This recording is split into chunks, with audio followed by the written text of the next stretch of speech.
Dankwah is Executive Director of Global Info Analytics, is joining us on Zoom right now. Mr. Dankwah, good evening. Thank you for joining us. I mean, looking at the trends and what I pulled out earlier in the Akwatia constituency, right from the year 2000 up until 2024, how do you see things playing out, and especially taking into consideration what has happened now? Have you already done some work ahead of September 2, and how did the picture look like ahead of the 2024 elections results that was disputed?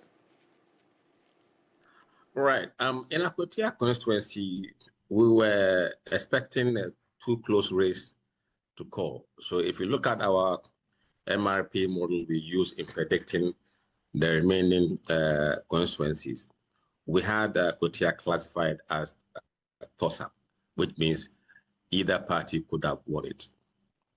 But taking into consideration what happened after that election on December 7, 2024, even though the NPP candidate, that's the late NSC Alchemy, was declared MP-elect, the NDC contested it in court, and then now we're seeing things play out this way with the by-election. Did you factor all of that in there in terms of the definition of what a toss-up is, based on what happened? Yes, it does. If you look at the result of the parliamentary elections, I think the MPP candidate won by 2,100 votes. That's about 6% margin, if you look at the overall turnout.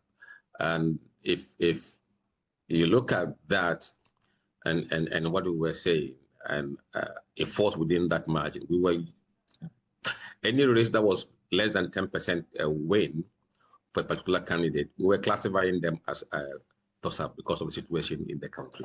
I see, but now we have a by-election ahead of us, September 2. Have you already done some work in the Akwatia constituency ahead of this by-election?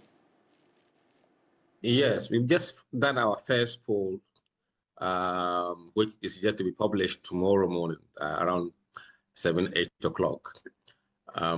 We spent 2 days in Akwatia constituency. We covered all the 21 electoral areas in Akwatia constituencies, and we interviewed about 2,060 voters across the constituency. The report is ready. I will be releasing the report tomorrow morning, and I will see the dynamics of what is happening in the constituency.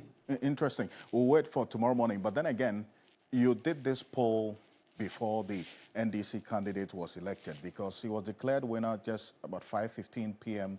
earlier this evening.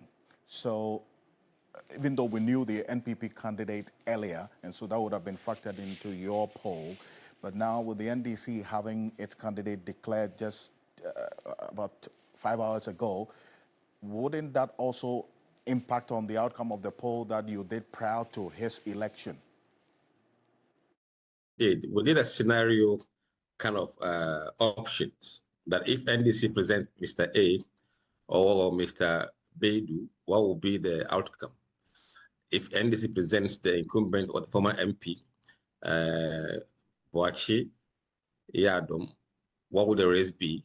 And if NDC presents Kony Ali, what would the race be? So we have the outcome of all the three scenarios.